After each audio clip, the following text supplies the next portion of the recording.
இஸ்லாமியர்கள் இந்த மண்ணினுடைய மைந்தர்களாக இருக்கிற குடிகளாக இருக்கிற இஸ்லாமியர்கள் வந்தேறிகள் என்றான். இந்த மண்ணினுடைய சமூகத்தின் எல்லா நிலையிலும் வளர்ச்சிக்கு பயன்பட்டு அருந்ததிர மக்களை வந்தேறிகள் சொல்றான். எந்த வரையறையை வைத்து வரையறை வைக்கிறார்? பொது வாத்துக்கு நாங்க வர தயாரா இருக்கிறோம். அருந்ததியருக்கு கலப்பர காலத்திலிருந்து வரலாறு இருக்கிறது. அதே போன்று இஸ்லாமியர்களுக்கு 100 ஆண்டுக்கு மேலான வரலாறு இருக்கிறது. இவர்கள் எல்லாம் வந்தேறின்னு சொல்லிட்டு யாரை இந்த நாட்டினுடைய தமிழர்கள் என்று சீமான் சொல்லுகிறார் என்றார். குருமூர்த்தி வகையறாக்களை சொல்லுகிறார். இருக்கிற கருப்பர் கூட்டம் இன்றைக்கு திரண்டிருக்கிறார்கள். பெரியாரே பெண்களை தவறாக பேசிவிட்டார் என்று பொய்யாக சொன்ன செய்தி. அந்த பெரியார் தான் பெண்களுக்கான சொத்துரிமையை கொடுத்தார். அந்த பெரியார் தான் விதவை மறுமணத்தை ஆதரித்தார். அந்த பெரியார் தான் பெண்களுக்கான கல்விக்கான முக்கியத்துவத்தை கொடுத்தார். இதையெல்லாம் மறைத்துவிட்டு இல்லாத ஒரு செய்தியை கேட்பது, ஆதாரம் கேட்டால் திராவிடர் கழக அலுவலகத்தில் இருக்கிறது என்று சொன்னார். பேசும்போது ஆதாரம் வைத்து பேசினாரா? ஆதாரம் கேட்கும் போது மட்டும் அங்கே இருக்கிறது என்று சொல்கிற நபர் பேசும்போதும் ஆதாரத்தோடு பேசியிருக்க வேண்டும். உண்மையிலே சீமான் தமிழ் தேசிய அரசியல் பேசுவது உண்மையாக இருந்தால் மொழி பிரச்சனைக்காக, மாநில உரிமை பிரச்சனைக்காக, மாநில சுயாட்சி உரிமைக்காக யாரெல்லாம் எதிராக இருக்கிறார்களோ அவர்களை எதிர்த்து பேச வேண்டும். சீமான் படைக்க நினைக்கிற தேசியம் தமிழ் தேசியம், அவரை ஆதரிக்கிற குருமூர்த்தி அகண்ட பாரத கனவு, அகண்ட பாரத கனவு என்கிற ஒரு நபர் சீமானை ஆதரிக்கிறார் என்றால் சீமான் யாருடைய பிரதிநிதி என்பதை பொதுமக்களுக்கு தெரியும். எனவே சீமான் உண்மையாலுமே தமிழ் தேசிய அரசியலுக்காக போராடுவது என்றால் இந்திய தேசிய அரசியலை முன்வைக்கிற பாஜக, RSS, சங் பரிவார் அமைப்புகளுக்கு எதிராக போராடும்.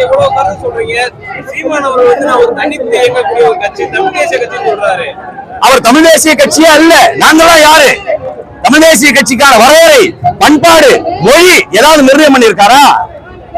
இஸ்லாமியர்கள் இந்த மண்ணினுடைய மைந்தர்களாக இருக்கிற குடிகளாக இருக்கிற இஸ்லாமியர்கள் வந்தேறிகள் என்றான். இந்த மண்ணினுடைய சமூகத்தின் எல்லா நிலையிலும் வளர்ச்சிக்கு பயன்பட்டு அருந்ததிர மக்களை வந்தேறிகள் சொல்றான். எந்த வரையறையை வைத்து வரையறை வைக்கிறார்? பொது வாத்துக்கு நாங்க வர தயாரா இருக்கிறோம். அருந்ததியருக்கு கலப்பர காலத்திலிருந்து வரலாறு இருக்கிறது. அதே போன்று இஸ்லாமியர்களுக்கு 100 ஆண்டுக்கு மேலான வரலாறு இருக்கிறது. இவர்கள் எல்லாம் வந்தேறின்னு சொல்லிட்டு யாரை இந்த நாட்டினுடைய தமிழர்கள் என்று சீமான் சொல்லுகிறார் என்றார். குருமூர்த்தி வகையறாக்களை சொல்லுகிறார். இது நியாயம் தானா என்று பொதுமக்களுக்கு நாங்கள் அவர்களுடைய எண்ணங்களுக்கு விட்டுக்கிறோம். தமிழ் தேசிய அரசியல் பேசுவது என்றால் இந்திய தேசிய அரசியல் எதிர்க்கிறாரா? மாநிலத்திற்கு தர வேண்டிய நிதி கொடுக்கல. இதே சென்னை மாநகரில் போடுகிற ரயில்வே மேம்பாட்டு திட்டத்திற்கு பணம் கொடுக்கல. இயற்கை பேரிடர் காலங்களில் இடம் கொடுக்கல. புதிய கல்விக் கொள்கைகளை அமல்படுத்தாட்டி பணம் தர மாட்டான்றான். UGC மாநில உரிமையை பறிக்கிறான். இவர்களுக்கெல்லாம் எதிராக பேசினா சீமான் தமிழ் தேசிய அரசியலை முன்வைக்கிறார், மாநில உரிமைக்காக பேசுகிறார் என்று சொல்லலாம். மாறாக கருவறையை பட்டியல் சமூக மக்களுக்கும் பிற்படுத்தப்பட்டவருக்கும் திறந்துவிட்ட திராவிட முன்னேற்ற கழகம், பெண்களுக்கான கல்வியை ஊக்குவிக்கிற திராவிட முன்னேற்ற கழகம், தந்தை பெரியார் பெண்களுக்கான சொத்துரிமையை கொடுத்த தந்தை பெரியார், இவர்களுக்கு எதிராக கருத்தை பரப்புவது, வீசுவது என்பது RSS உடைய செயல் திட்டம். அதைதான் சீமான் தமிழ்நாட்டில் இப்போது செய்து கொண்டிருக்கிறார். பெரியார் என்கிற ஒரு பிம்பத்தை தமிழ்நாட்டில் விட்டுவிட்டு எவனும் அரசியல் செய்து கொள்ள முடியாது. அந்த பிம்பத்தை அசைத்து பார்ப்பதற்காக அந்த பிம்பத்தின் மீது வைத்திருக்கிற, ஏனென்றால் நாங்க தந்தை பெரியார் என்றோம், வெறும் பெரியார் அல்ல, எங்களுக்கு எல்லாம் தந்தை பெரியார். தமிழ்நாட்டில் அடுத்த தலைமுறை குழந்தைகளுக்கும் அவர் தந்தை பெரியார். அந்த பிம்பத்தை அசைத்து பார்ப்பதற்காக, இழிவுபடுத்துவதற்கு தான் RSS உடைய செயல் திட்டம். அதைதான் சீமான் செய்கிறார். நீங்க வந்து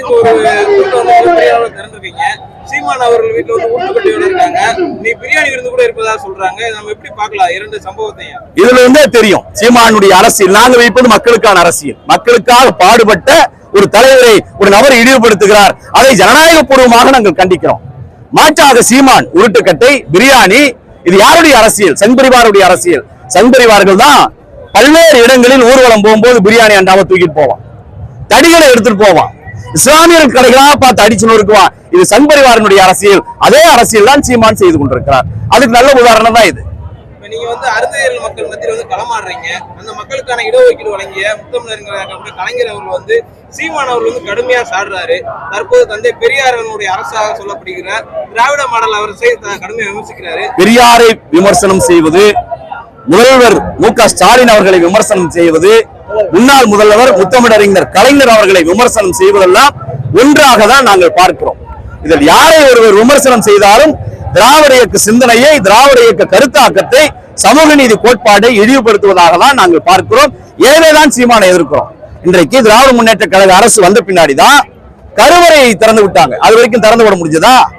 இன்றைக்கு வரைக்கும் பல்வேறு விதமான கோயில்களில் கருவறை இழுத்து மூடப்பட்டிருக்கிறேன். அனைத்து ஜாதியினரும் அர்ச்சகராகலாம் என்கிற சட்டத்தை கொண்டு வந்தவர் முத்தமிழறிஞர் கலைஞர். எனவே அவரை விமர்சனம் செய்வது எப்படி? அதுக்கு சீமான் இது வரைக்கும் பேசியிருக்காரா? சாதி ஒழிப்பு அரசியலை முன்வைக்கிற சீமான் சாதி ஒழிப்புக்கான கருத்தாக்கத்தை இதுவரைக்கும் ஏதாவது சொல்லியிருக்காரா? ஒவ்வொரு மாவட்டத்துக்கு போவாரு, அந்தந்த மாவட்டத்தில் இருக்கக்கூடிய பெரும்பான்மை சாதியினரை மாமா, மச்சான், அக்கா, தம்பின் உறவுகள் செய்து கொள்வாரே. உனக்கு சாதி அடையாளமாக இருக்கக்கூடாது, மனிதன் என்கிற ஒருவரிதான் அடையாளமாக இருக்கணும், எங்கேயுமே பேசலையே.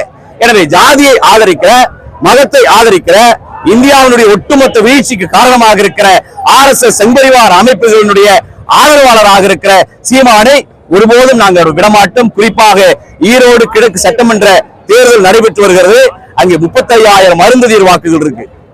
அந்த அருந்ததியர்கள் தான் வந்தேரிகள் என்று சொன்னார்கள். அந்த அருந்ததியர்கள் தான் மரமல்வதற்காக 16ஆம் நூற்றாண்டிலிருந்து அழைத்து வந்தார்கள் என்று சொன்னார்கள். அந்த அருந்ததியர்கள் தான் 3% இடஒதுக்கீடு கொடுக்கிற அளவிற்கு மக்கள் தொகை இல்லை, எதற்காக அவர்கள் குறித்தீர்கள், அதை நாங்கள் ஒப்புக்கொள்ள மாட்டோம் என்று சொன்னார். எனவே ஈரோட்டில் நடைபெறுகிற இந்த இடைத்தேர்தலில் 35,000 வாக்குகள் அருந்ததியர் மக்களுடையதற்கு ஒரு வாக்கு கூட சீமானுக்கு விட மாட்டோம். எந்த அருந்ததியர் பகுதிகளுக்கும் சீமானை விட மாட்டோம். அவர் மன்னிப்பு கேட்கணும்.